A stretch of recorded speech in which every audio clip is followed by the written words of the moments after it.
This is the one I've been waiting for, folks. I am so excited about what we have for you today. I can't wait to get into it. I'm asking myself, is he one of the, if not the all-time greatest? We'll talk about it.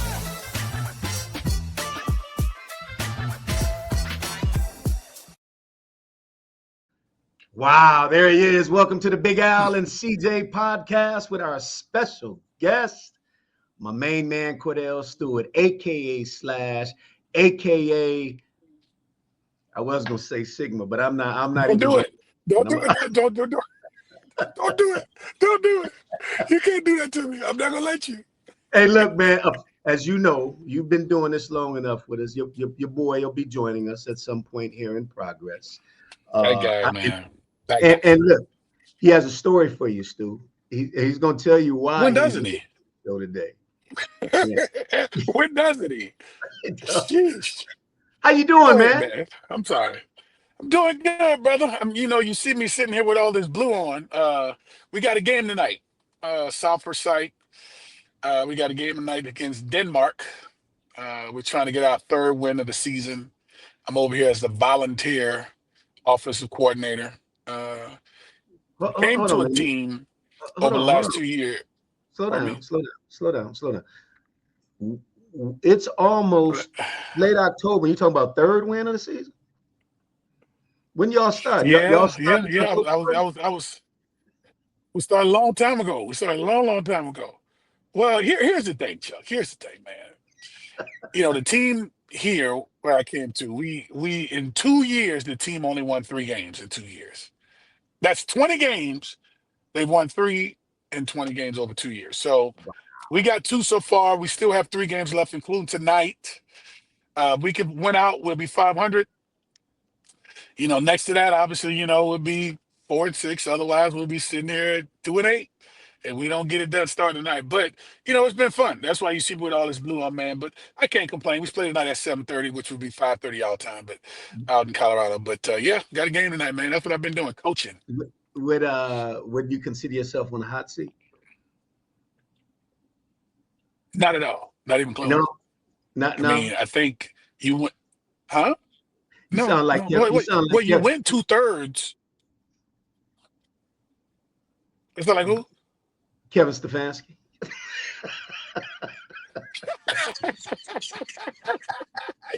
You're so dirty, man. You're so dirty. You can't stay yourself. Hey, Kevin's hearing this. I don't care. How do you get out of this? Look, man. In all seriousness, can we? By the way, Big Al will be joining us in progress. He has some serious stuff going on, but I'll let him explain exactly what the serious stuff going on. Serious is relative, right? But good luck on that. I want to start this show with 2 things. 1, a congratulations, and 2, an apology. And by the way, before we do any of that, happy birthday, my man. Hey, thank you, brother. 53, man. Ooh, how long we been knowing each other? How long we been knowing each other, Chuck? We've been knowing each other for about what? Almost 30 years now? Oh, it's well over 30. It's well over 30. We're about 30. Yeah, 30. Yeah, it's been a long time. That's a long time to let people know that I know you, man. God damn, boy. Hey, my hairline. That's tough. My hairline was here 30 years ago. When I met you, right now you look like you saying, huh? Go ahead, I'm sorry. Look, man, congrats on being inducted into the Colorado Sports Hall of Fame to start with. Absolutely. To go along with your induction into several years ago into the CU, the University of Colorado Hall of Fame. I would imagine on the horizon is a college football Hall of Fame induction. I'm anticipating that one to come. And once I finish with my apology, hell, there may be some other Hall of Fames on the horizon. Now, that's my congratulations. Here's my apology. As I've prepared for this, we've been going back. You've been my guy for forever, right? And I've gone back and I've done some research. And Stu, you are one of the most consequential football players in the history of the National Football League. We've debated, we've talked about, the University of Colorado is the best quarterback. It's always this debate between you and Darian Hagan. Yeah. I'm always kind of partial to my teammate, right? You certainly can make a claim. Yep. But when I say the most consequential, I'm talking about a guy who I think stands in the gap between two eras of NFL quarterbacks. You had the era prior to you with guys like Marlon Briscoe, the first black quarterback in the history of the National Football League, played for the Denver Broncos. I think it was 1968 or 69. Marlon Briscoe, and then Joe Gilliam and James Harris, and of course, Doug Williams and Warren Moon and others. It was Slash who was drafted in 1994. And it's interesting, the name Slash is an outcome of not being able to truly identify your skill set as a quarterback. Like, to me, if you were 20 years later, you'd just be a quarterback. You wouldn't be Slash. I think you ushered in an era where being that sort of multi-dual threat type quarterback in earnest, not someone who can just scramble around, but that dual type quarterback actually paved the way for this next generation. The Kordell Stewarts are guys that are being sought out now. In 1994, Kordell Stewart was a guy who had so many skill sets as a quarterback and as someone who could tote the rock that they didn't know what to do exactly with you. And so you became Slash. And as I look at it, I don't know, Michael Vick, you look at some of the current day quarterbacks, Patrick Mahomes, you look at Josh Allen, you look at Lamar Jackson, it's almost an expected or a necessary feature for quarterbacks to be able to do what you did back in the mid-90s. But when you came in, they didn't know exactly what to do with you. And that's why I say, as I look back, perhaps the most consequential quarterback in the National Football League, I don't think you get credit for. Yeah, I mean, well said. I'll say it like this. When I came into the National Football League, I remember it was a time where the late Charles Johnson, our friend wide receiver at the University of Colorado, he was there. And I just remember a time where, being able to, have players like him and the Charles Johnsons Michael Westbrook's on our team, and we throw the football all over the place to where I get with CJ in Pittsburgh, and I remember him getting hurt in Pittsburgh, and after throwing to him for so long, then I get on the practice field, and all of a sudden now coaches seen that I can do so much on the field. They asked me, would I be willing to, after me suggesting it, to have a package. They call it a buff package. And so they will call a few plays here and there. One lane leads to another. I get a first down off of a scramble for the quarterback draw against Jacksonville. To the next game, we go against Cleveland Browns. I won from one side of the field to the other. I throw it for a touchdown on Monday Night Football. And it just kept mounting. So much so to where I became the third receiver on the team with Ernie Mills and Yancey Thigpen, and I became the third guy. And that was let's just be saying by chance, by default. That wasn't something they asked me to do, made me do. It had a life of its own. And then all of a sudden, when I decided to become the quarterback for the team, it was always a question mark of what if, right? So let's say, for example, I go in and I'm doing really good for the first year. I take us to an AFC Championship game in my first year starting full time. In the back of the minds, I know many was still saying I was a better wide receiver. And you know what I'll say to that, and I won't go too much further than that because I like to talk about this part. If you're going to say how great of a receiver I was, but yet I was the starting quarterback on our football team, let's say it again. If you're going to say how great of a receiver I was, but I was the starting quarterback on our football team, without going off into stats, without going off into the soliloquies of what he should have, could have, why didn't he, and maybe he should have. If you're just going off the body of work of the player, My question is, what is that? Like, how do you, because no one knows how to gauge it. No one still knows how to talk about it. Because arguably you could say that's probably the first triple threat we've ever Mm. had in the game. Now, what do I mean by triple threat? I mean we say they're dual threats because they can play quarterback by doing it a very cerebral way, if you will, as they like to call it, where you're throwing the football, but yet you have the ability to scramble. Well, I was capable of catching. I was capable of also getting in the game and punt. So my question is, it sounds like it's a one-off. So it sits off in the coffin corner somewhere until we have a chance to see it again to then say, man, that was really nice. Because even Taysom Hill doesn't haven't had the chance. You got 75 touchdowns throwing, 35 rushing, and 5 receiving at one organization, while being told I was a receiver by the head coach and Bill Cowher at the Pat Summerall event. I was the first quarterback in the history of the organization's existence, dating back to 1933, where I complete over 60% of my passes. I was the first quarterback in organization history.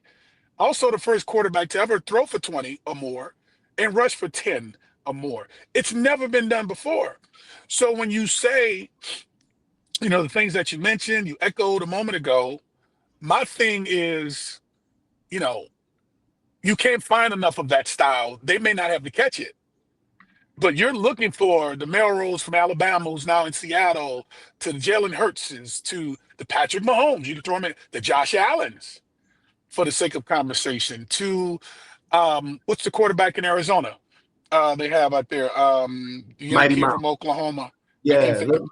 Yeah, Yeah. pretty much. You know what I'm Yeah. talking about. So you have all of the quarter. You got Lamar Jackson. You got Michael Vick. You got Donovan McNabb. So the extreme of what we see now in the game, where you're looking at starting the season of the 32, you're looking at 18 to 20 guys that are either mobile or let's go to the stuff I don't like talking about at all. Black quarterbacks, if you will, that has the ability to do what they want to do on a football field. It's not about that for me. It's more about can you or can't you? And when I came to Colorado, going back to what you mentioned, I came when the institution was at a crossroad, right? From going heavy option. Uh-oh, Stu, I think you froze up on us. You're looking, your camera's a bit pixelated right now. Maybe we can get that feed back up when he comes back on. But so much good stuff here. I think, and I can't wait to ask him if he believes that his multiple skill set was actual a net impediment. After all, he was the player of the year, the AFC's player of the year in 2001. So on one hand, it seems a bit odd to say the multiple skill set may have been an impediment, but I know this guy, and I know that being recognized as a quarterback was something that was in here. Here we go. We got you back here. Stu, I was just saying, and I'll let you pick up where you just left off, but I was just saying, I wanted to ask you if you felt like, because as I hear you talk about your multiple skill sets, and by the way, 115 touchdowns over the course of about, well, a 10-year career, but really the first 8 years is you talk about doing work. That's doing work. But do you think your multiple skill set, as we look back over your career, turned out to be a bit of a impediment because you're not able to be recognized as the quarterback that I know that you feel like in a way, in a real way that you are? Did we lose Stu's camera again? We'll get him up. We'll get him back up here. But when you look at quarterbacks, and you look at today's quarterback, and it just makes me wonder if Kordell Stewart, if slash, in fact, the term slash probably would have never been applied if he were starting his career 20 years later, because slash is more the norm. And as he explained there, it's something we had never seen up to that point. And so Now it's part of the expectation. We expect to see the Kordell Stewarts of the world in the body or in the form of Mahomes and Lamar Jackson and Josh Allen and all of these dual threat, multi-threat quarterbacks. They pass, they run, and we even see them catching passes more regularly now than we did. But if you haven't seen, and perhaps it's a little easy to sort of take for granted Kordell's skill set. I went back, Stu, and I looked at a highlights package of the body of work that you put in, man. And I'm telling you, and in some form, I've seen it all, but to see it all packaged together, I was in awe. I was like, God, I do owe this guy an apology. I mean, I owe you an apology for a number of things, although, we're not. Never mind. I'm not going to go there. We right. But my question to you is: do you think your multi-skill set worked against you in the long run? Because I see you as a quarterback who had the skill set to do a number of different things. The way the world sees a Lamar Jackson or Patrick Mahomes today. Home recuperating from surgery. Check this catch out. Case in point, right? Like you could do that. Yeah. Right. You could do that. Right. Yeah. One-handed catch. I mean, that's a highlight. That's a potential play of the year, right? Today, being made by a quarterback. But does that hurt you in the long run in terms of being viewed as a quarterback? No, I don't think it does. See, here is where we have to. This is where we have to get to.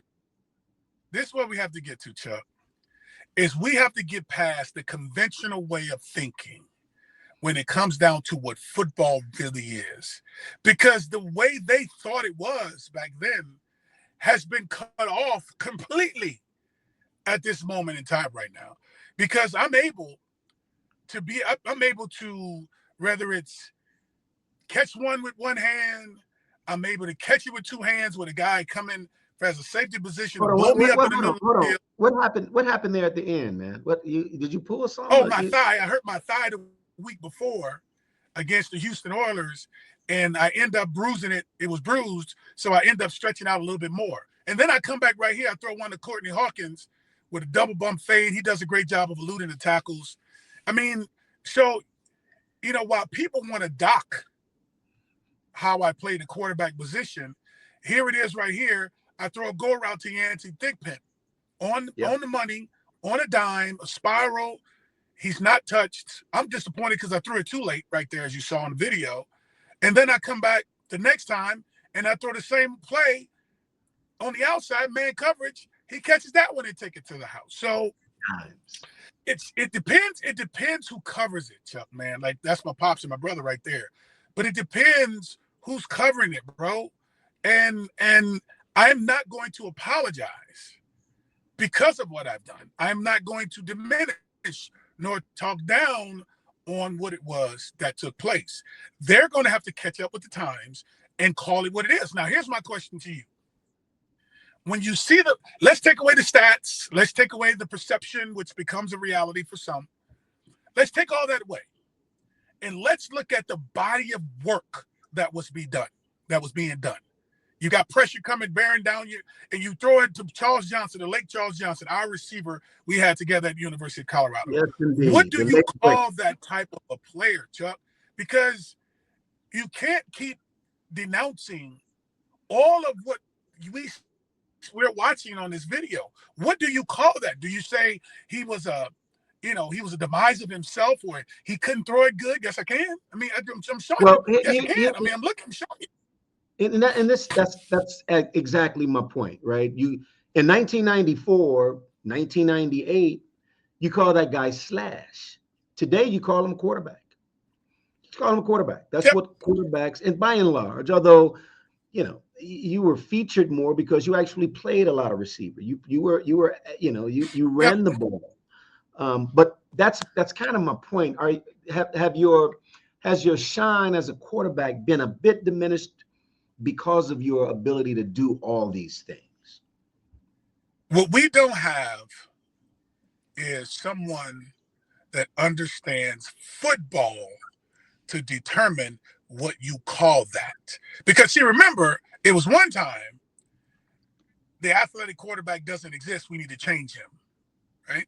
Then we get the Randall Cunninghams and the Steve Youngs that come along to where now once it starts winning, Steve Young gets his Super Bowl, Randall gets his respect from his peers. One thing leads to another. They're loving him in Atlanta, brotherly love up there in Philly. Then here comes Kordell Stewart. He had an extra adage to it. This joker can catch just as good as everybody. He's outrunning everyone in the secondary.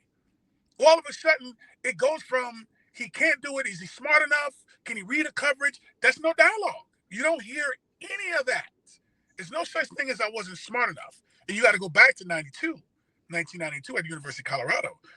We had the fourth pair of receivers that were able to get over 1,100 yards receiving. Before that, in the history of CFB, which is college football, there was only 3 sets of receivers in the history of the game that had a pair before that. That's an amazing stat. I mean, that is truly an amazing So when you put that together, what do you call that? You know what I'm saying? So it's one of those things where when you take your time and diagnose what it is that you've had an opportunity to diagnose, you're a friend. You don't have to apologize. But I know where you're going with it, and I understand it. Because many are going to have to truly do it at some point in time. I don't know when it's going to happen, but they're going to have to, because that body of work, to me, I'm gonna go all the way out there with it. Think about the Hall of Fame in the National Football League. Mm-hmm. Think about it for a second. These players in the Hall of Fame that we remember growing up were players that were extremely impactful and pioneers of the game at their positions, or they may be in a second generation. So like a Mel Blount, for example, who becomes that next tall, lanky, rangy receiver with speed, and then you get Prime that comes in and he shatters everything that you think of as a corner when it comes to the abilities that he has. And so you have to ask yourself, who else do you know that you will ever have a chance to see that played the quarterback position, told they had to change, or was suggesting that they make a change? They make that change. They're as impactful as all the other receivers on the team. You go back, you're now the starting quarterback. You're the best quarterback, not just on your team, but in your division, and even throughout the entire conference in the National Football League. In some parts, 4 years, 5 years, you got 4 different coordinators. And so now you say to yourself, okay, how do we work this? How do we talk about it? Your camera is out right now. I'm going to need you to shut it down and come back in. Try it again. Say it again. I don't have your camera is not working, so shut it down and come back in, if you will. Oh, come back. Okay. I'll be back. All right. Okay. You know, it's interesting when I listen to Kordell, and we've had these conversations over the years, probably not as in depth as perhaps we should have. But it's always interesting to listen to him make the case. You can feel, you can sense the pride there. I'm sorry. Go ahead, man. Pick up where you left off.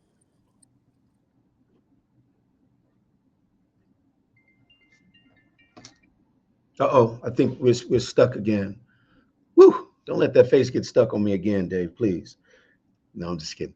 But you can sense the pride. I mean, he's a very prideful guy when it comes to, how he's viewed. I think like a lot of quarterbacks who, and it gets back to my original question about, having the benefit of being fully appreciated as a quarterback, given the importance of that position on the field. It's one of the things that, for me, that I've always just taken a great deal of pride in. I'm a quarterback. Doesn't matter if I'm an option quarterback or a drop back quarterback or a dual threat quarterback. My job is to lead the team by definition. And I think in a lot of ways, Kordell's extraordinary athletic ability kind of I think jaded and a little slightly jaded in the way how people viewed him through the lens and not getting the full benefit of being seen simply as a great quarterback. As I mentioned, Kordell was the offensive or the AFC Player of the Year in 2001. I mean, the AFC Player of the Year in 2001. I don't think. Still, I'm gonna give you another number that blew my mind. You alluded to it. And by the way, you look great, man. We finally got you. Before you looked like you were underwater trying to swim. You look great right now, man. But 115 touchdowns accounted for in the National Football League. And again, it's a 10-year career, but we're really talking about an 8-year stretch where almost all of that work was done. Yes, yes. That's incredible stuff. Yeah. When you talk about the term perception, right, it becomes reality. If you say it enough, it's going to be that way. You know the term of faking it till you make it? If you fake it enough, you're going to end up making it, right? The perception of me in a National Football League, particularly in the city of Pittsburgh, um, when things didn't go right, it went, when I tell you, it was like the highs of the highs and the extreme lows of the lows. In the National Football League, I remember Kevin Colbert, the former GM Oh yeah. there in Pittsburgh. I remember going to a game where it was Kenny Pickett and who was the other quarterback came from Chicago? I can't think of his name. Mitchell Trubisky. Okay. They had a game against the Jets. And I remember seeing him on the sideline and we said something to one another. And I just remember him saying, you know, we weren't ready. We weren't ready. When you hear someone says that we weren't ready, he wasn't just specifically speaking of himself. He was speaking about the body of whether it's owners, whether it's admin and the league to scouts. They weren't ready for that, Chuck. Yeah. And when you hear that, where either I was too early, or you know, I was way ahead of my time, to they weren't ready, then what happens to my career in dialogue nowadays? You know, like, Yeah. are we just going to take it and throw it away? Like, what are we? That was a lot of work, and a lot of players get caught up into, man, don't worry about that, let that go. No, no, no, no. That's the problem. You know, I'm not complaining. I'm not whining. I don't ask for anything. I never was a problem in the locker room. I did everything was asked of me. My abilities, as many are for a lot of players, were God given, and I chose to exercise them. One, to help us in my rookie season because we were hurt. CJ was hurt. Uh, we had Rod Woodson was hurt. Neil O'Donnell was hurt. We were 2-4. We go on this 8-game winning streak or something crazy.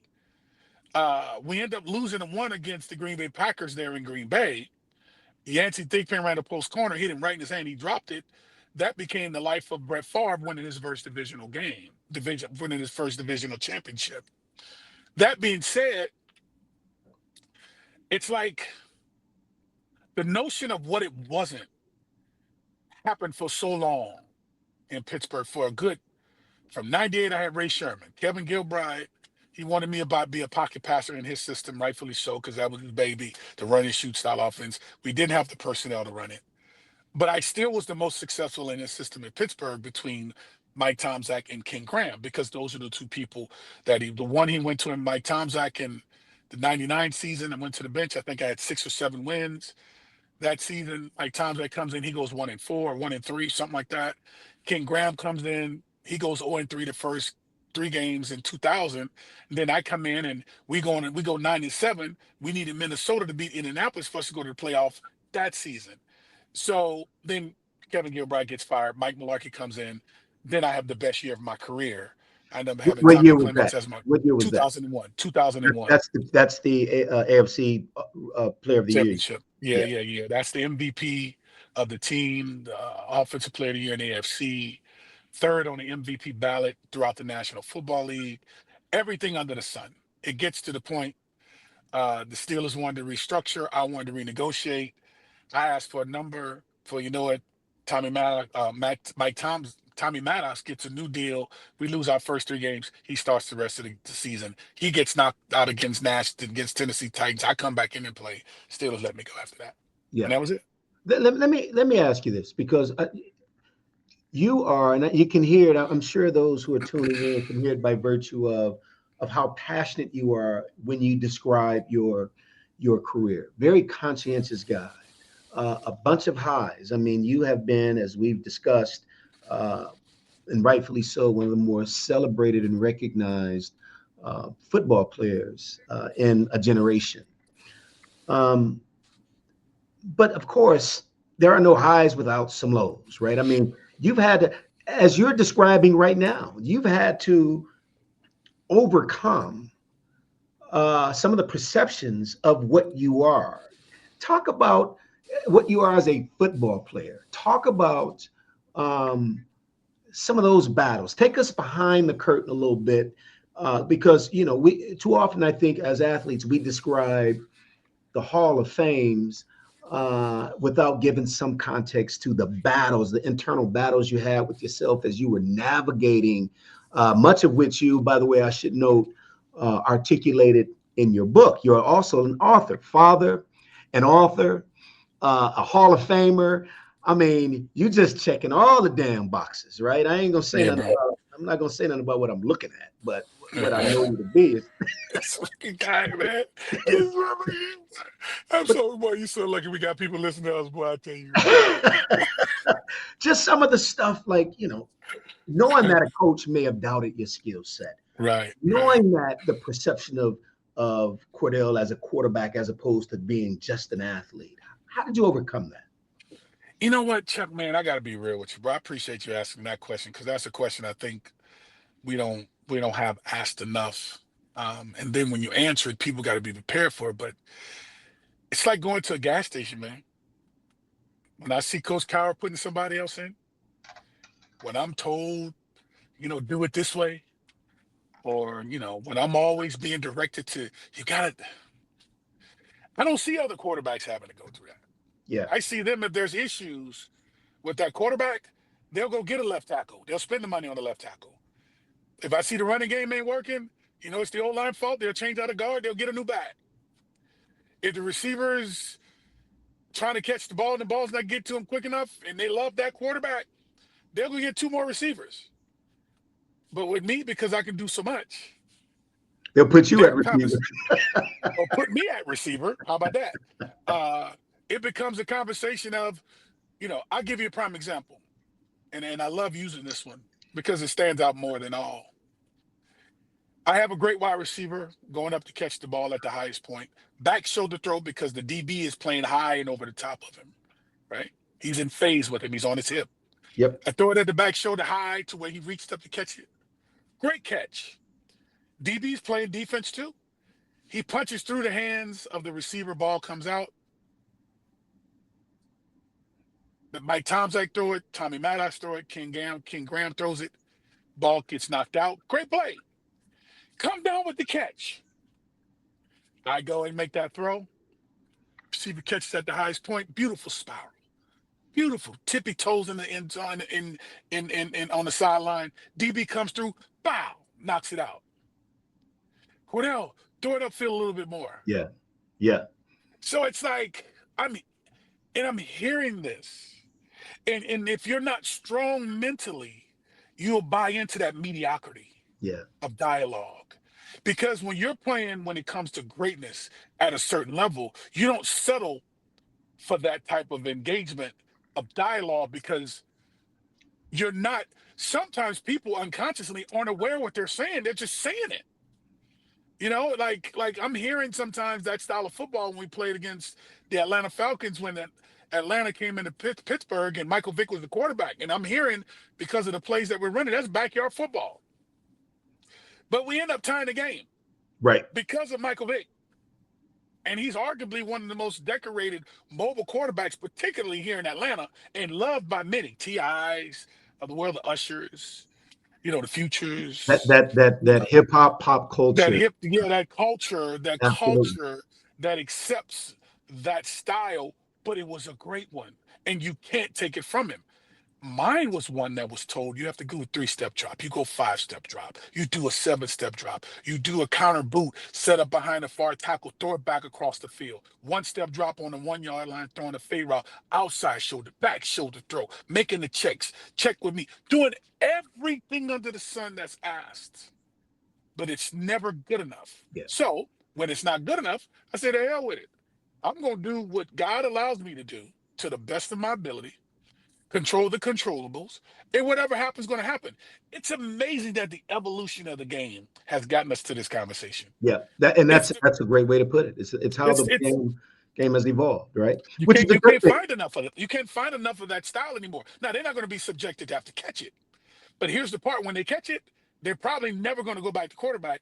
But you could arguably say I may be the only one that ever did it, that went back to quarterback and was the best on the team, but the coach still comes out of his mouth and say, the best wide receiver on the football field was my starting quarterback. And all I have to ask again, if you're talking about the impact on the game, is that Hall of Fame worthy? Happily, I'm in Colorado's Hall of Fame. Unbelievable. I'm ecstatic about that. The institution, I'm overwhelmingly happy about that. In New Orleans, beyond the roof. Hopefully the Hall of Honor in Pittsburgh. I can get in that space too. I'm talking about the top notch. You talking about gold jacket? You talking about a gold jacket? I'm talking gold jacket. Who? I may be dead and gone when it happens, but you find me another guy that can catch the ball as good, that's faster than most, and can play quarterback as good, and maybe drop a punt in there too at the same time, and arguably become the first triple threat to ever play the game on that level. Because the stuff you saw me do, Chuck, be honest, when you was in Detroit, that's what you was doing at the crib. He was playing every position on the football field. It was high school like, right? Yes. That's what that don't even happen in college, let alone the National Football League. It doesn't, man. So it's tough. It's tough, but it is what it is. They'll figure it out. At some point, they'll figure it out. And I totally agree with you. And that's why I started out by saying, started out with an apology, because I think the point that you're making, it's not a case, but the point that you're making, when people examine it objectively, there's a lot of truth there. And it's not a truth that you can really argue. It is what it is. It's how we perceive it and how we receive it that sort of puts it through a filter that in a lot of ways just it reduces it to something because we don't understand it. We haven't seen it. There you go. That's a good way of putting reducing it to. Exactly. Yeah, absolutely. Exactly. And so here is I have one for you. Let's say I was playing a television show game, Jeopardy, whatever. Yeah. And the question came, I don't even know how Jeopardy is played. Take your time. I'm with you. I'm following you. Come on. Follow me now. You got to follow me. And someone said, okay, for 1,000 points, which one of these 3 milestone moments would you say was the most precious in the career for Kordell Stewart? Now, this is someone asking me this question for 1,000 points, if I get it right. Was it the 1990 to his first start? I believe it was against Colorado State, where you started your college career throwing for over 400 yards in a game against 409 to be exact, sir. Go ahead. I said over 400. Man. Yeah, I gave him 9. I put the 9 on there. Go ahead. It's okay. Oh, I could have said for just slightly less than 500. How about that? You like that? That would have sounded better. I would take that one. Yes. Or would it be 1994 Hail Mary pass in the big house in Ann Arbor? Or would it be being named Offensive Player of the Year in the American Football Conference in 2001? And my answer was 1992, his first career start at the University of Colorado. Absolutely. You know what? And I'll tell you why. No one was anticipating that to happen after us being an option team where Darren Hagan in two out of 3 years took the Colorado Buffaloes to a national championship. To all of a sudden now we're going from an option pass to a pass option team because of the ability to where it's like, how do you explain that? Because those throws to Charles Johnson and Michael Westbrook wasn't just no hitch routes or slants or bubble screens. There were actual post routes go routes. You was throwing it down the comebacks. field. We was throwing it down the field. Now And we we were throwing just over people's heads like that guy that's just jumped in the screen out of nowhere. Who was that hey guy? man, hey, no, I'll tell you what, that shot looked so much better when he put his hand over that camera. What's up, big fella? Hey man, I gotta tell you, man, this is exciting hearing you two guys talking about a little Colorado football and the transition from option to drop back. You know, Coach Mack wanted that entire process to happen a lot sooner than it did. But Kordell, I was just listening to the guys that you were throwing to, and what a hell of a group, along with Christian Fourier, right? Yeah. That was a fantastic group of receivers and running backs that you had in that backfield. I mean, you had a Heisman Trophy winner as your running back. I mean, that must have been awesome, man. Yeah, good to see you, Al. Glad you can come hang out with us on your show. Thank you. And By the way, man, I'm gonna tell you something, man, that I did today that I'm gonna be the dumbest shit I ever done.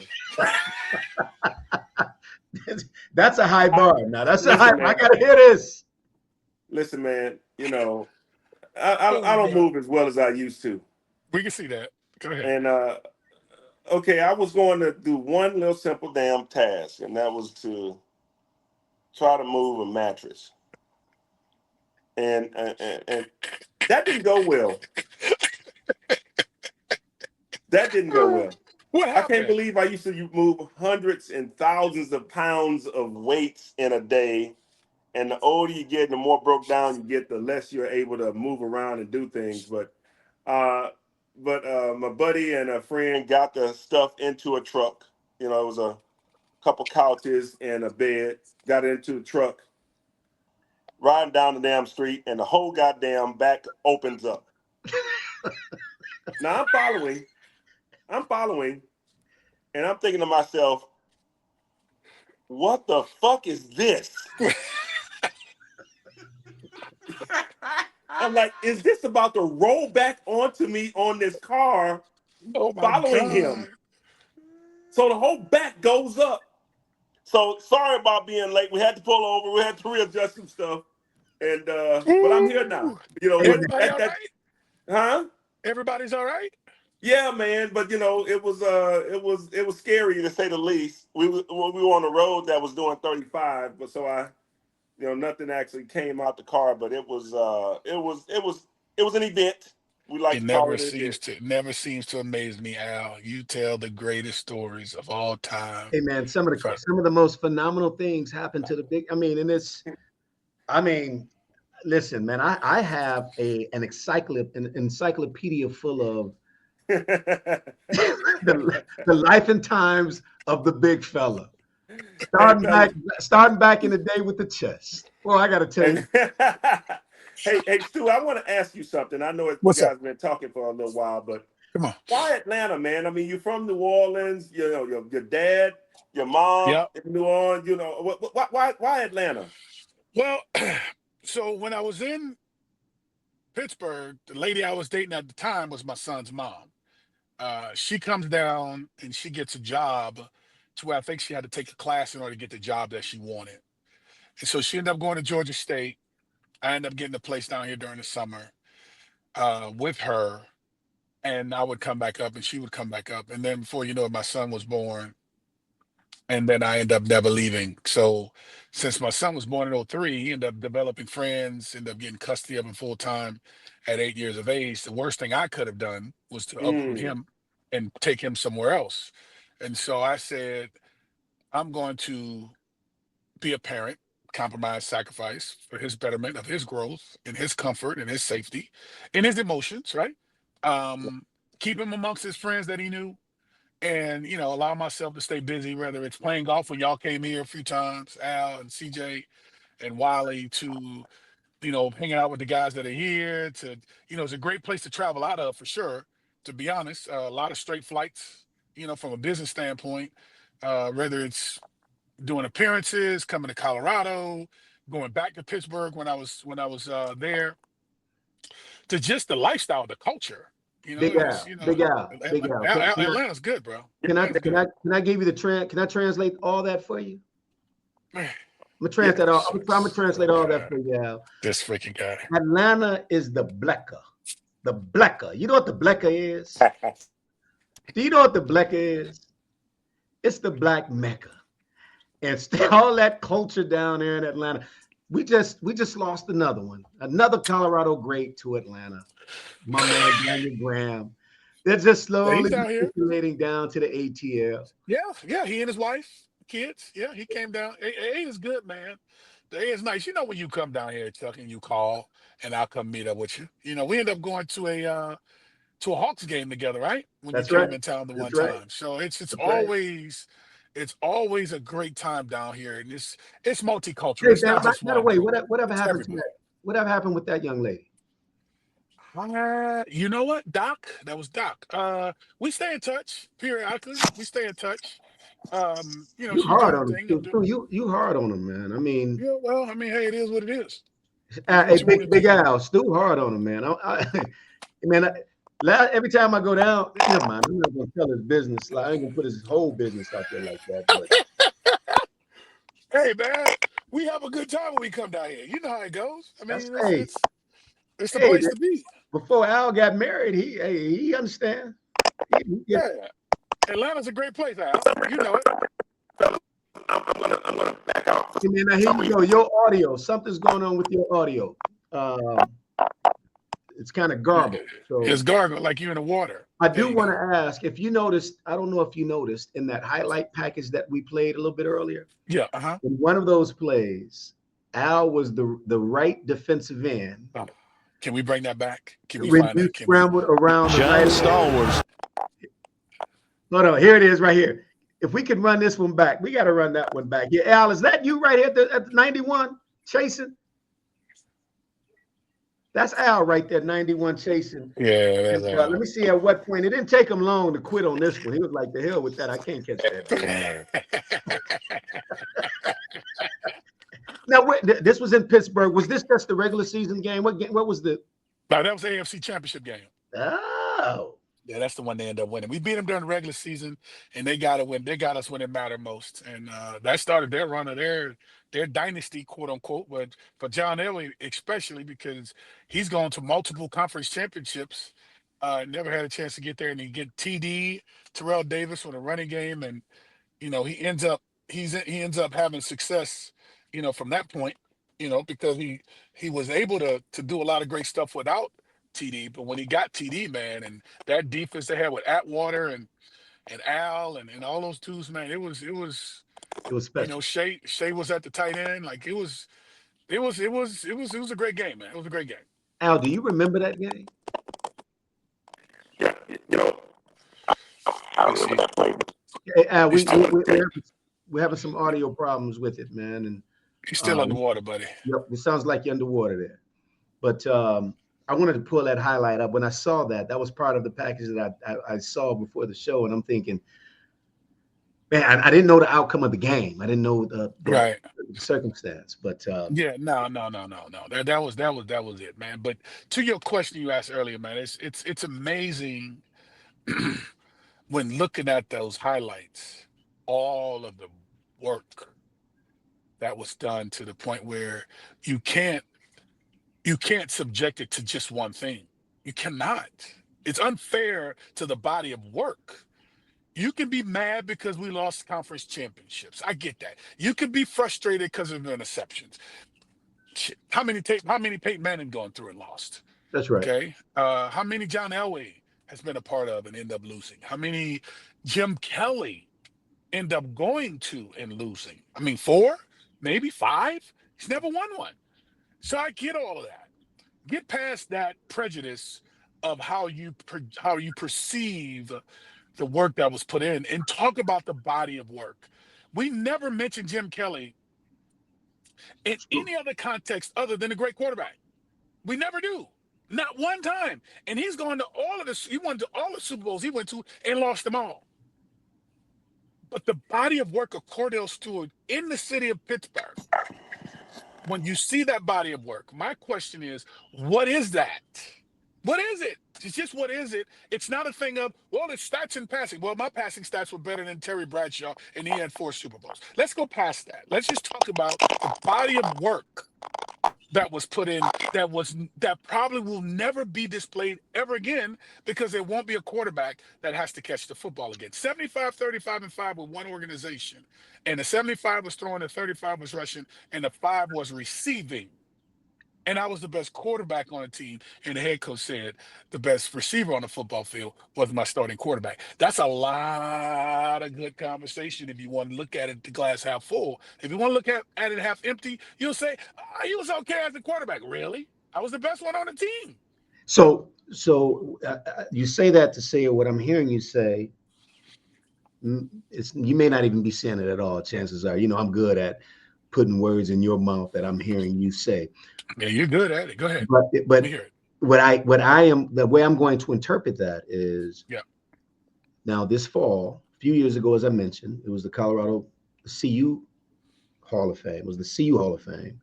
Yep. April, it'll be the Colorado Sports Hall of Fame. I would imagine at some point, as I mentioned before, in the near future, it will be the College Football Hall of Fame.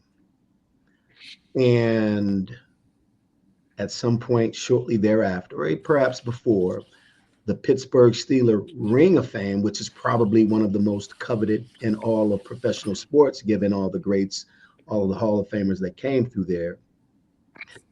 And Stu, I'll wrap it with this here. In your heart of hearts, in your mind of minds, and we've alluded to it, we've touched on it a little bit during the course of this conversation. Is there a lane by which Kordell Stewart one day ends up donning that gold jacket? If we take away the perception of quote unquote that position, if we take away the perception of what those who are called the experts and how they cover the game, I feel in my heart of hearts, because we've never seen it done to that extent based on those highlights. And we're not saying from corner to receiver. We're not saying from linebacker to tight end, as in Mike Vrabel, head coach for the New England Patriots, and receiver and DB like Prime. We're talking about a position that is the most scrutinized position in the history of sports, the quarterback position. And it be said, as the starting quarterback on that team, one of the best, if not the best in our division, to one of the best in the conference, the head coach says, but he's the best wide receiver on our team. If you process that properly, it's not a conversation, I should have played wide receiver, because I was the best quarterback on the field. What do you call that? I think the true enthusiast, the true historian, if he does his due diligence properly, I feel if he does, the true historian, if he does his due diligence properly, I think I will have a conversation, worst case scenario, about, man, no one's ever done this before. And we all know, Al, Chuck, when a person has been in a position where they've never seen anything like this before, 90+% of the time, it is truly Hall of Fame worthy. But maybe we may have to see somebody else do it again, which I think we'll never have to, because no one will be subjected to have to play wide receiver, to then ask, can he compete for the starting job as a quarterback? He becomes the quarterback on the field. To then it be said that he's the best wide receiver on the field. Again, listen to that.